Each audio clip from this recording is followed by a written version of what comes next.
संविधानले अंगीकार गरेको लैङ्गिक समावेशिताको अवधारणा राजनीतिक दलहरूले पदाधिकारी र विभिन्न कार्य समितिमा अझै व्यवस्था गर्न सकेनन्।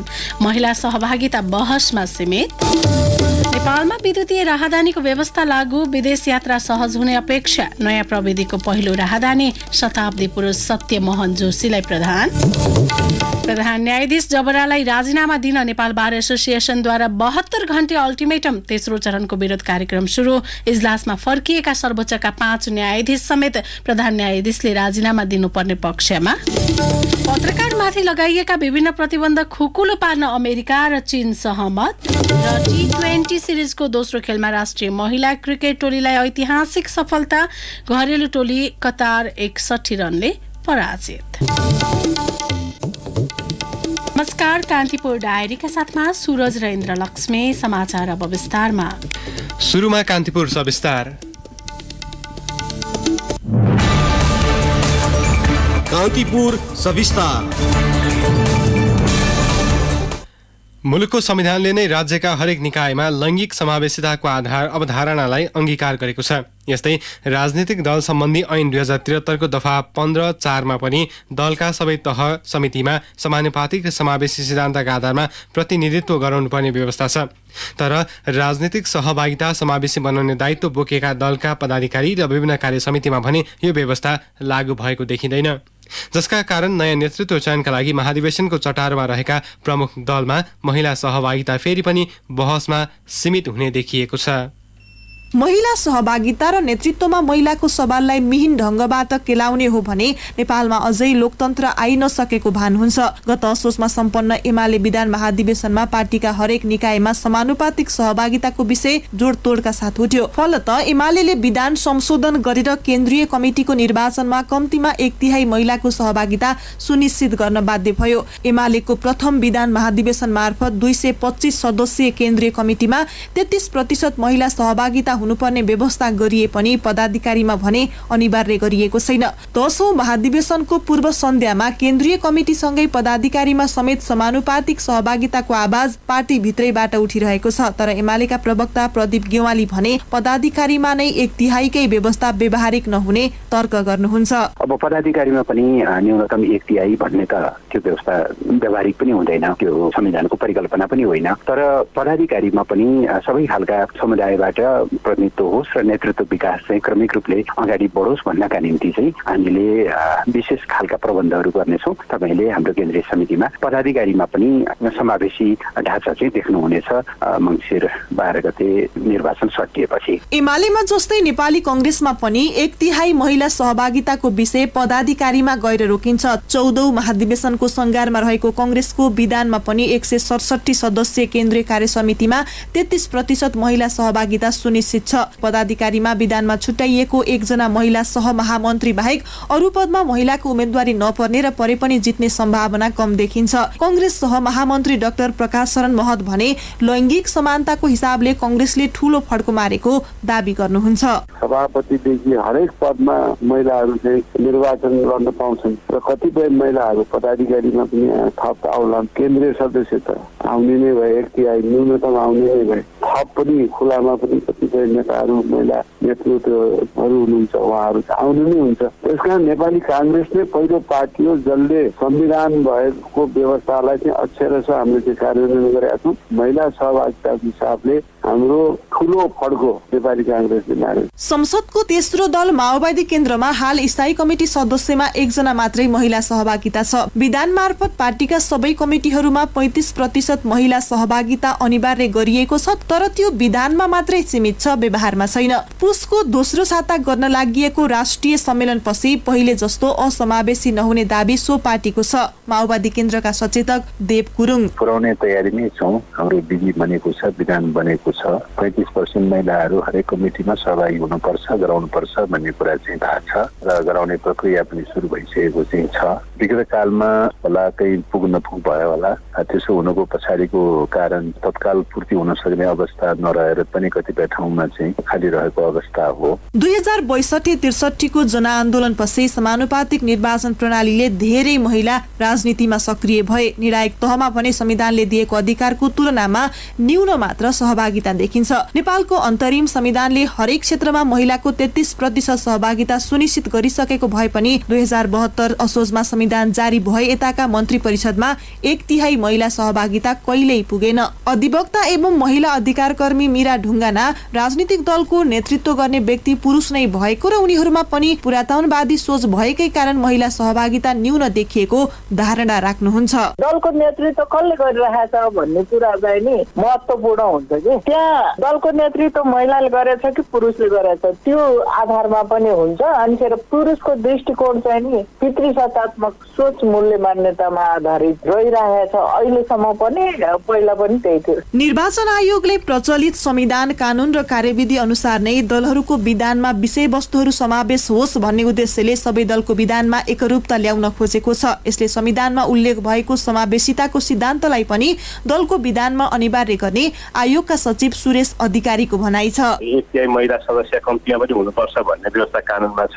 साथसाथै राजनीतिक दलहरूको चाहिँ पदाधिकारीहरूको चयन गर्दाखेरि त्यो पनि समावेशी सिद्धान्तको आधारमा गर्नुपर्ने व्यवस्था छ। त्यो कुरा सुनिश्चित होस् भनेर नै हामीले चाहिँ उहाँहरूलाई भनेको हो र हामीले चाहिँ भनिदिनेसम्म राजनीतिक दलहरू आफैले गर्नु पर्यो, हामीले मात्रै गरिदिएर हुँदैन। त्यसैले विधानमा नै त्यो समावेश होस् भन्न चाहेको। निष्कर्षमा भन्दा नेतृत्वको नियत र नीति नै दललाई जीवन्त बनाउने र राष्ट्रको बृहत्तर राजनीतिक हितका लागि प्रयोग गर्ने हुनुपर्ने हो। त्यसका विपरीत नितान्त आफ्नो परिवारको गुटको र बढीमा दलको फाइदामा अझ बढी पुरुष केन्द्रित गर्ने उद्देश्यले प्रशय पाउँदा देशको दुर्दशा निश्चित प्राय हुन्छ। भन्नलाई आधा आकाश भन्ने तर आफैले अंगीकार गरेको समावेशी सिद्धान्त अनुरूप महिला सहभागिता बढाउन कन्जुसाई गर्ने सबैजसो दलको आम चरित्र बन्न पुग्नु दुःखद त छँदैछ, विडम्बनायुक्त पनि। त्यसैले अबको विषय भनेको जनजागरण मार्फत राजनीति संल्याउनु नै हो, जसले राम्रा र असल राजनीतिक व्यक्तिहरूको पहिचान र मूल्याङ्कन गरी खराबलाई निरुत्साहित गर्न एवं सापेक्षतामा राम्रा र असललाई प्रोत्साहित गर्न र उत्साहित गर्न सकोस्, जसबाट पूर्ण समावेशी राजनीतिक दल निर्माण गर्ने र हाँक्ने क्षमताको विकास होस्। रेडियो कान्तिपुरका लागि केशु लामिछाने।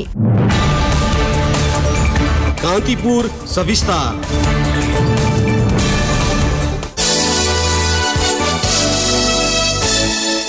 राहदानी विभागले आजबाट विद्युतीय राहदानीको व्यवस्था गरेको छ। परराष्ट्र मन्त्री डाक्टर नारायण खड्काले संस्कृतिविद सत्यमोहन जोशीलाई पहिलो विद्युतीय राहदानी प्रदान गर्दै सो सेवाको सुरुवात गर्नु भएको हो। अब नयाँ प्रविधि युक्त राहदानीको वितरण काठमाडौँको त्रिपुरेश्वर स्थित राहदानी विभागको नयाँ कार्यालयबाट सुरु गरिनेछ। यससँगै अब मेसिन रिडेबल पासपोर्ट MRP प्रतिस्थापन गरिनेछ। नयाँ राहदानीको प्रयोगपछि नेपालीका लागि विदेश यात्रा सहज हुने अपेक्षा गरिएको छ। सहकर्मी रमेश दुलालले तयार पारेको एक सामग्री।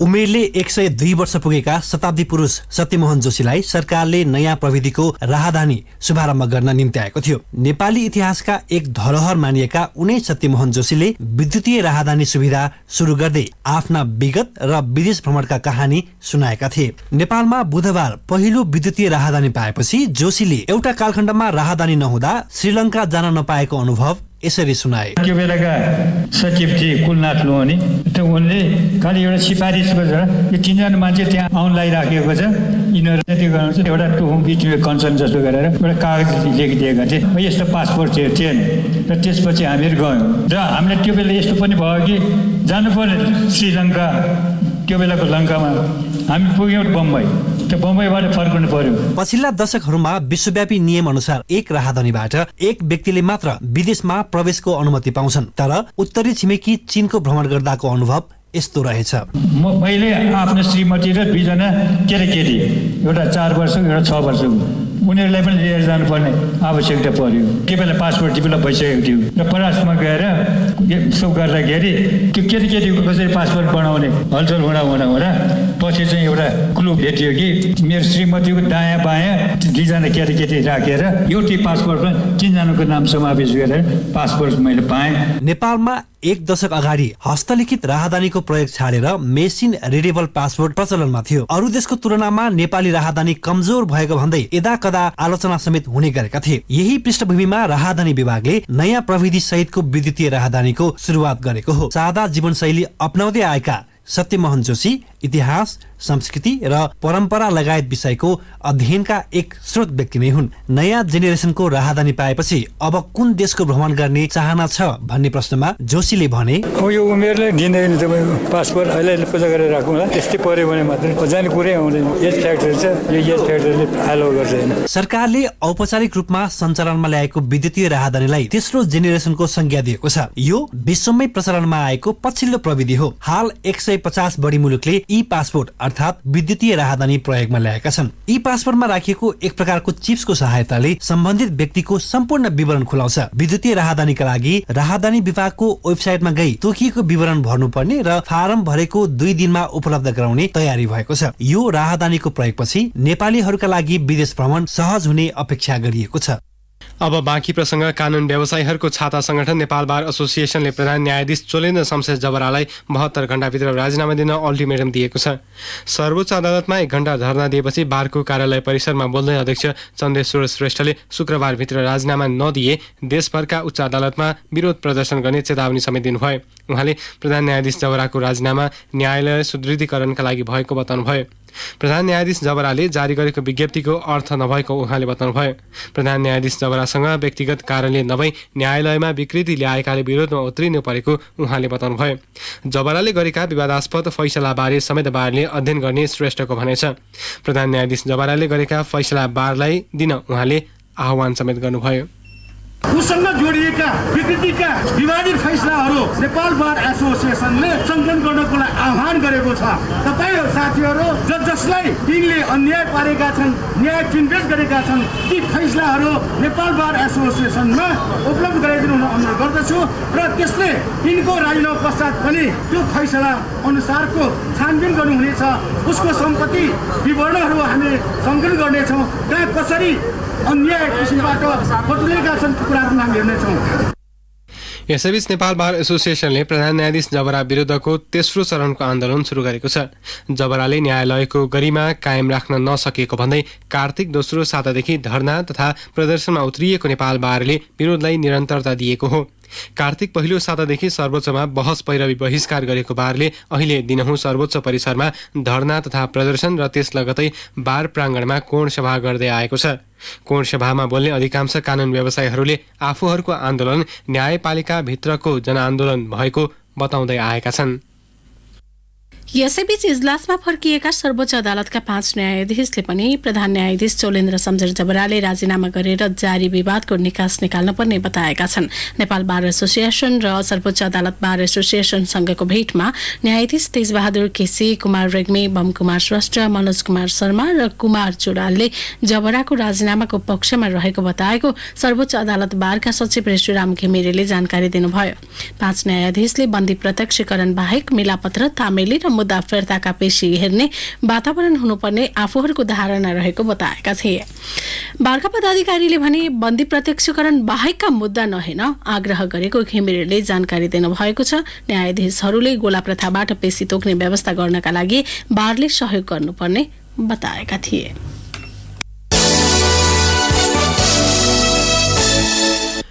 नेपाल विद्युत प्राधिकरणले आजबाट नयाँ महसुल दर लागू गरेको छ। विद्युत नियमन आयोगको गत कार्तिक 10 गतेको निर्णय अनुसार आजबाट बिजुलीमा नयाँ महसुल लागू भएको हो।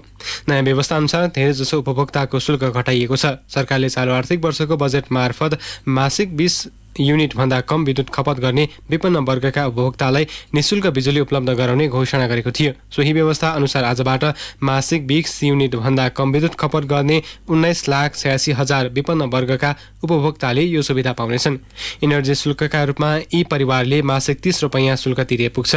सिंगल फेज तथा 3 फेजबाट विद्युत खपत गर्ने उपभोक्ताले आफ्नो मिटरको क्षमता निःशुल्क रूपमा बढाउन पाउनेछन्। यस्तै सिंगल फेज प्रयोगकर्ताले न्यूनतम शुल्क 25 रुपैयाँ घट्नेछ।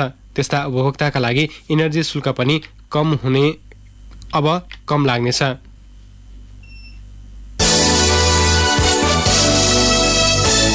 स्वास्थ्य तथा जनसङ्ख्या मन्त्रालयले राष्ट्रिय जनगणना 2078 मा आधारित रहेर मृत्यु सम्बन्धी अध्ययन गर्ने भएको छ। स्वास्थ्य मन्त्रालय अन्तर्गतको जनसङ्ख्या व्यवस्थापन शाखाका प्रमुख कपिल प्रसाद तिमसेनाले सुरक्षित मातृत्व तथा प्रजनन स्वास्थ्यलाई टेवा पुर्याउने उद्देश्यले अध्ययन गर्न लागि बताउनुभयो। राष्ट्रिय जनगणनामा सहभागी गणकहरूले तयार पार्ने आँकडा अनुसार मातृ स्वास्थ्य सम्बन्धी कार्यक्रमहरू अगाडि बढाउन सकिने उहाँको भनाइ थियो।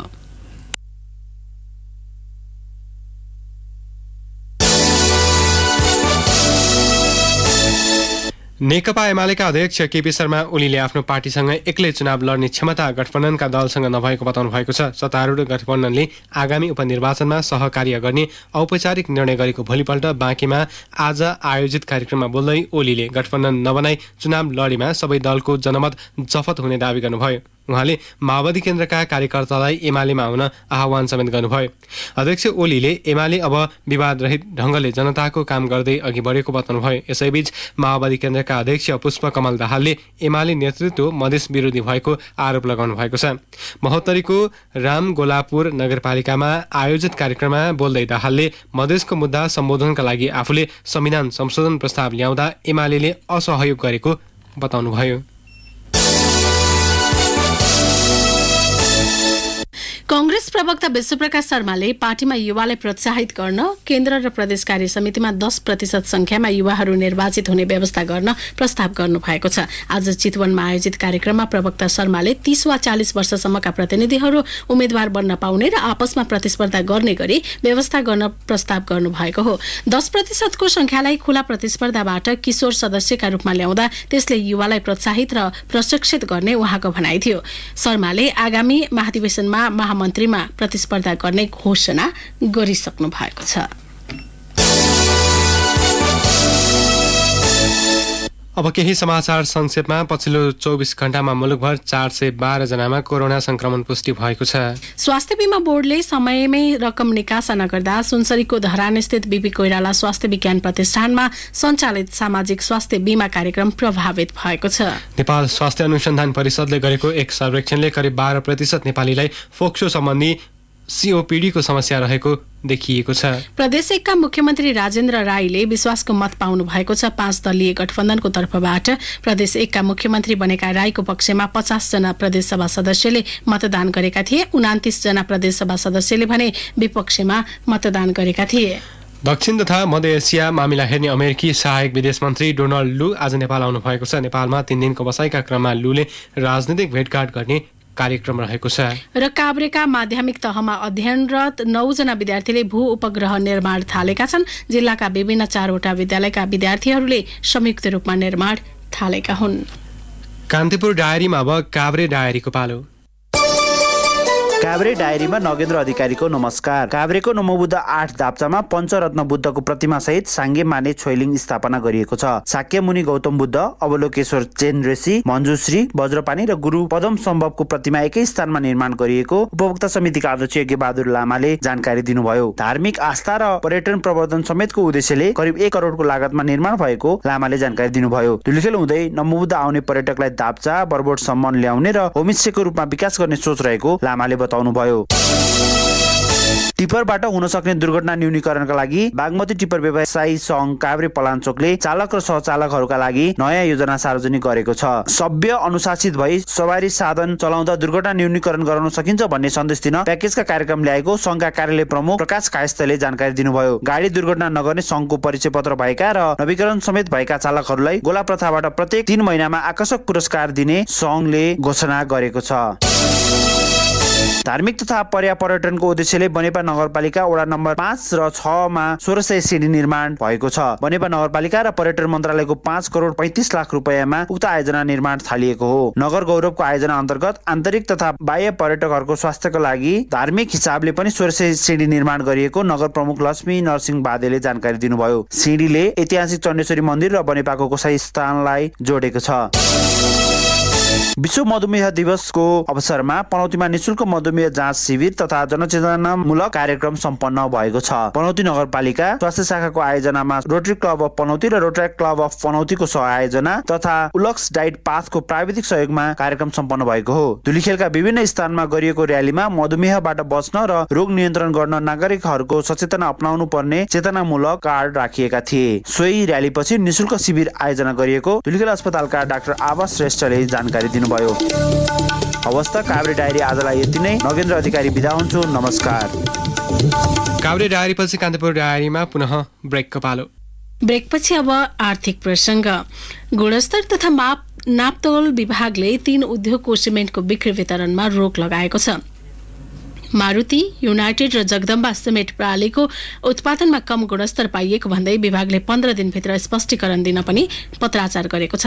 ती सिमेन्टको गुणस्तर परीक्षण गर्दा मापदण्ड अनुसार गुणस्तर नभएकाले बिक्री वितरणमा रोक लगाएको भन्दै स्पष्टीकरण सोधिएको विभागले जनाएको छ।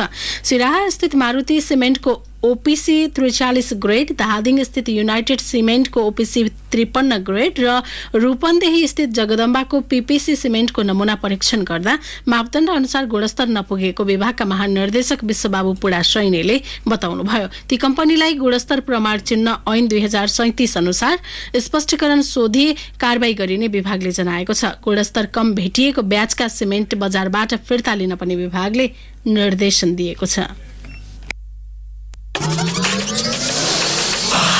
मेरो मिठो प्रीतिले कान मेरो तातिन्छ, मेरो प्रीति चौचो खादा मन मेरो आतिन्छ। प्रीतिकै स्वाद चाख्न तम्रा अघि आया हौ, प्रीति लाउँदै प्रीतिको स्पाइसी हट खाया हौ, खाया हौ। मेरो प्रीति खाया हौ। मात्र रु 20 मा प्रीतिको स्पाइसी हट नुडल। मेरो चाहिए म प्रीति नै खाऊ। धितोपत्र बजार आज दोहोरो अङ्कले उकालो लागेको छ। शेयर कारोबार मापक नेप्से परिसूचक आज 16.95 अङ्कले बढेर 2801.52 बिन्दुमा पुगेको छ। नेप्से दोहोरो अङ्कले उकालो लागेसँगै कारोबार रकममा पनि अघिल्लो दिनको तुलनामा केही सुधार देखिएको छ। यसअघि हिजो 69 अङ्कले बढेको नेप्सेमा 5 अर्ब 52 करोड रुपियाँ बराबरको कारोबार भएको थियो। नेप्सेमा आज कुल 224 कम्पनीका 77,518 कारोबारबाट 1 करोड 19,43,000 शेयर किनबेच भए, जस अन्तर्गत 7 अर्ब 37 करोड 94 लाख रुपियाँ बराबरको कारोबार भएको छ। अब अन्तर्राष्ट्रिय समाचार। जर्मन चान्सलर एङ्गेला मर्केलले जर्मनीमा कोरोना भाइरसको चौथो लहर सुरु भएको बताउनु भएको छ। आज भएको ब्रिफिङका क्रममा उहाँले जर्मनीमा चौथो लहरले नराम्ररी प्रहार गरिरहेको बताउनु भएको बीबीसीले उल्लेख गरेको हो।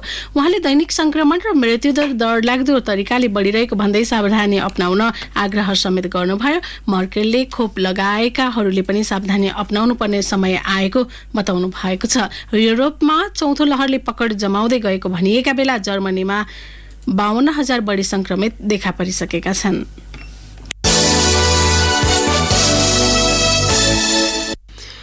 अमेरिका र चीनका पत्रकारमाथि लगाइएका विभिन्न प्रतिबन्ध खुकुलो पार्न सहमत भएका छन्। अमेरिकाका राष्ट्रपति जो बाइडेन र चिनिया समकक्षी सी जिनपिङ बीचको भर्चुअल बैठकका क्रममा सो सम्झौता भएको हो। पछिल्लो यस सहमतिपछि दुवै देशले एक अर्कालाई अध्यागमन नीति र नियम अनुसार सहज प्रक्रिया अनुसार पत्रकारलाई भिसा प्रदान गर्नेछ। भर्चुअल बैठकबारे जानकारी दिन आज आयोजित कार्यक्रममा चिनिया विदेश मन्त्रालयका प्रवक्ता झाओ लिजी याङले पछिल्लो सम्झौता दुवै मुलुकका सञ्चारकर्मीका लागि उदार र महत्त्वपूर्ण रहेको बताउनु भएको छ। दुई देशबीचको तनाव बढ्दै गएपछि सन् 2020 मा बेजिङले न्युयोर्क टाइम्स, वाशिङटन पोस्ट र वाल स्ट्रिट जर्नल लगायतका प्रमुख सञ्चार माध्यममा काम गर्ने अमेरिकी पत्रकारलाई निष्कासन गरेको थियो। वाशिङटनले पनि अमेरिकी सञ्चारकर्मीमाथि चीनले गरेको व्यवहारको निन्दा गर्दै चिनिया मिडिया विरुद्ध कारबाही गर्दै आएको छ। अब खेल प्रसङ्ग। राष्ट्रिय महिला क्रिकेट टोलीले अन्तर्राष्ट्रिय क्रिकेटमा ऐतिहासिक सफलता हात पारेको छ। आज भएको खेलमा कतार विरुद्ध 61 रनको जित निकाल्दै नेपालले 3 म्याचको सिरिजमा सफलता हात पारेको हो। 3 खेलको पहिलो सिरिजमा नेपालले कतारलाई 119 रनले पराजित गरेको थियो। दोहा स्थित वेस्ट एन्ड पार्क रङ्गशालामा 130 रनको लक्ष्य पछ्याएको कतार 3 बल अगावै 68 रनमा अल आउट भयो। कतारका लागि कप्तान अयेशाले सर्वाधिक 24 रन जोडिन्। केरी पोन्सेटले 15 रन जोडिन्। नेपालका लागि सरस्वती कुमारी चौधरीले सर्वाधिक 4 विकेट हात पारिन्। कप्तान रुबिना छेत्रीले 2 विकेट हात पार्दा संगीता राई र शबनम राईले समान 1-1 विकेट लिए। यसअघि नेपालले पहिले ब्याटिङ गर्दै 6 विकेट गुमाएर 129 रन बनायो। नेपालका लागि कप्तान रुबिना छेत्रीले 50 रनको अर्धशतकीय इनिङ्स खेलिन्। शहीद स्मारक ए डिभिजन लिग फुटबललाई कतार एयरवेजले प्रायोजन गरेको छ। अखिल नेपाल फुटबल संघ एन्फाले साधुबाट स्थित एन्फा कम्प्लेक्समा आज पत्रकार सम्मेलन गर्दै कतार एयरवेजसँग मुख्य प्रायोजक सम्झौतामा हस्ताक्षर गरेको छ। एन्फाका अध्यक्ष कर्मा छिरिङ शेर्पा र कतार एयरवेजका कन्ट्री म्यानेजर मोहम्मद इल इमानले सम्झौता पत्रमा हस्ताक्षर गरेका हुन्। एन्फाले 1 वर्षका लागि कतार एयरवेजसँग $1,50,000 अमेरिकी डलरको सम्झौता गरेको हो। यस पटकको शीर्ष डिभिजन लिग पर्सि शुक्रबारबाट सुरु हुँदैछ। लिगमा 14 क्लब भिड्नेछन्। त्रिपुरेश्वर स्थित दशरथ रङ्गशालामा हुने उद्घाटन खेलमा साध्यबाट युथ क्लब र फ्रेन्च क्लब बीच प्रतिस्पर्धा हुने भएको छ। खेल साँझ 4:45 बजे सुरु हुनेछ। प्रसङ्गसँगै कान्तिपुर डायरीका सम्पूर्ण बुलेटिन सकिएका छन्। भोलि बिहान नियमित बुलेटिनका